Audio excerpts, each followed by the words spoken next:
Anyone else who wishes to speak against this?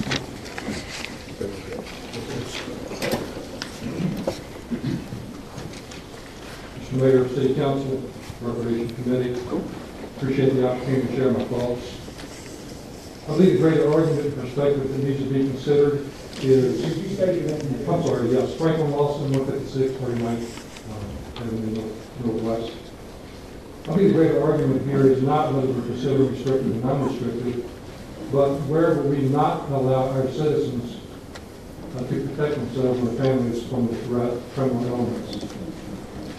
While the intentions may be good to consider gun-free zones in certain recreational areas, in essence, with restricted ordinances, we are telling the criminal element that there is no threat or deterrent to their behavior or action in these zones. I do not think that's the message we want to send. Considering facts and statistics, 3/5 of felons polled agree that a criminal is not going to mess around with the victim when he knows that they are armed with a gun. Citizens armed are, as a fact, deterrent to crime. As one individual has already stated, a criminal could care less about which ordinance we pass, whether it is a restricted or non-restricted, because criminals do not obey laws, they break them, and of course there are resulting consequences. I think back just for a few years, April 16, 2007, just 2.5 hours from here in Blacksburg, Virginia, with the Virginia Tech massacre. 36 students were shot down in cold blood on a public school campus. Another 25 were wounded.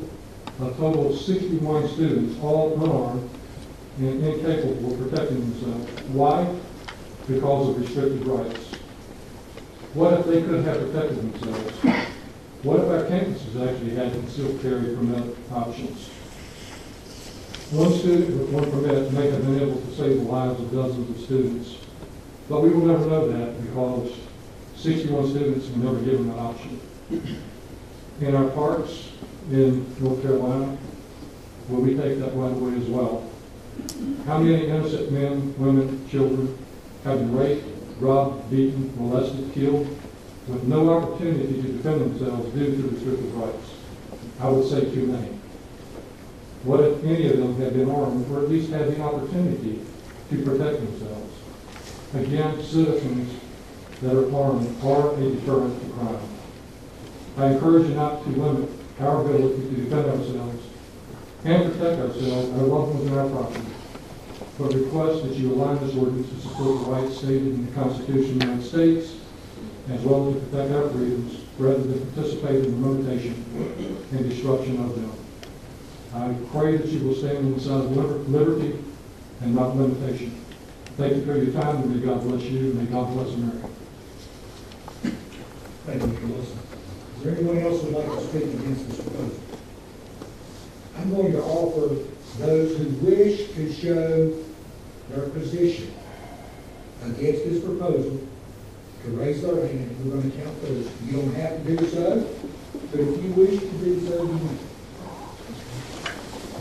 We'll all lift your hands. I'm going to count here. 1, 2, 3, 4, 5, 6, 7, 8, 9, 10, 11, 12, 13, 14, 15, 16, 17, 18, 19, 20, 21, 22, 23, 24, 25, 26, 27, 28, 29, 30, 31, 33, 33, 34, 35, 36, 37, 38, 39, 40. Okay? Now, the reason I did that was not that the outcome of that vote was going to affect our decision. We did that so every person who wants to express their opinion here tonight could do so. Is there anyone else who wants to speak against this proposal? There be no one desiring to speak. I ask if anyone would like to speak in favor of this proposal. We have signed up Mr. David Kerman, 358 2nd Street Place, Northwest, and he will speak first. Did you take the accountants to make me feel in the minority, or? I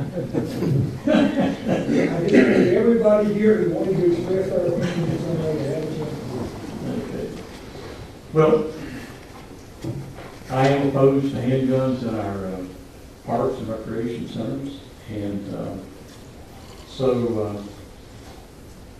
I think You know, I've heard a lot of interesting statistics. I'm not armed with statistics. I'm just kind of speaking from opinion. But the old adage, if it ain't broke, don't fix it, kind of applies here. And personally, I'm not aware that we have major issues with crime in our parks and recreation centers in the area. The question I would pose to the council would be, why would we introduce to an environment designed for family fun and recreation the risk of death or injury from a loaded gun when there is no conceivable, to me, gain from making that change? So it seems to me that you're taking a risk. I can't see any gain from it. I would hope that the council, and I know the emotion of this, I am not anti-gun, I'm not a bleeding heart liberal up here against the Second Amendment or anything like that. I hope that the council can remove the emotion and politics from the decision and decide what's in the best interest of the citizens who get the most benefit from our parks and recreation centers. So I thank you. Thank you, Mr. Kay. Is there anyone else that would like to speak against for this proposal? I will offer the same opportunity to anyone who wishes to show by raising their hand their support for this proposal. I'm going to say two, including Mr. Turner. Is that right? And again, this was not a popularity contest. That should not influence our vote. I just want every person who took the time to come out here and feel that they like to express their opinion. With that, I'll ask if any of the people opposed to this proposal would like to speak in rebuttal to Mr. Chairman. Mr. Adams. I understand the sensibilities here. I mean, I go to soccer games. And I understand that there can be some discomfort with the fact people do get inflamed at athletic events, they get all pumped up. But statistics are important. The fact of the matter is that people that oppose concealed carry started off by saying there would be gunfights in parking lots over parking places, that everybody would be carrying heat. This is just not the way it works. Concealed carry is mostly a deterrent. There's a very, very small fraction of the population that will choose to even get a concealed carry permit, less than 1%. And then of those people, that less than 1%, there's a small fraction of those people who will actually carry at any given time. It's the deterrent value.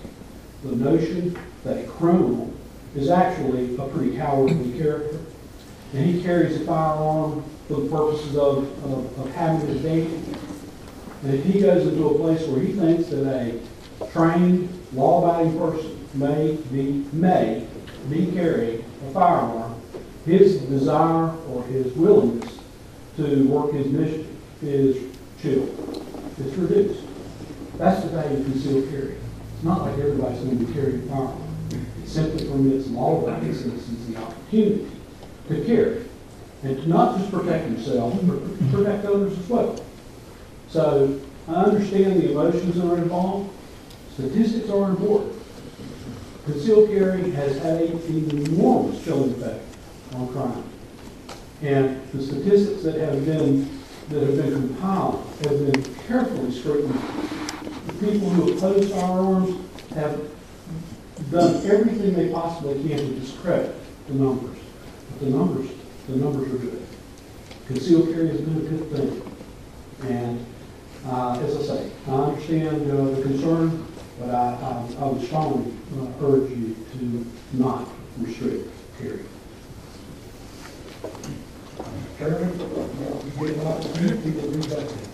Well, the only thing I would, Mr. Adams, I think, pose the question of liability to the city council if someone was hurt through an act of crime. I would pose the same question. What if we approve handguns in parks and an accident happens, and what is the liability through approval? So it's the same way. But, I don't study this topic, and I don't have all the data or the statistics to refer to. I'm just offering an opinion, so. Thank you, Mr. Chairman. I appreciate everyone conducting this public hearing in a very adult manner, honoring each person's right to speak. And I declare the public hearing closed and ask for a motion and discussion.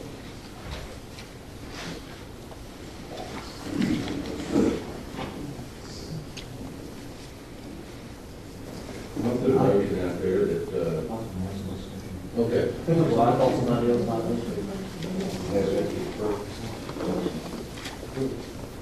Well, I move that we adopt ordinance with the state of North Carolina states. Period.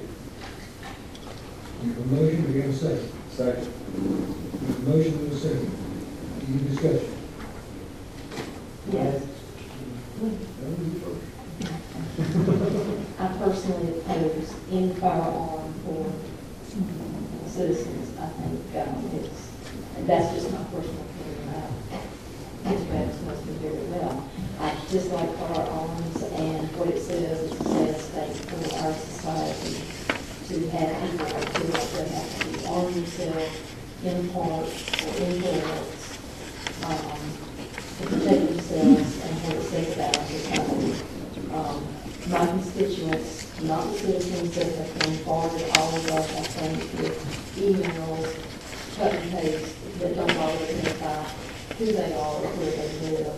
That hasn't in the least bit had any influence on my decision. It is citizens that did take time, that live in Hickory, that contacted me, that sent emails, identified who they are, where they live, to let me know that they were my constituents. And I have to respect their wishes. I'm personally opposed to it, but I have heard very much that the majority of the constituents that I represent do want this to be able to carry firearms.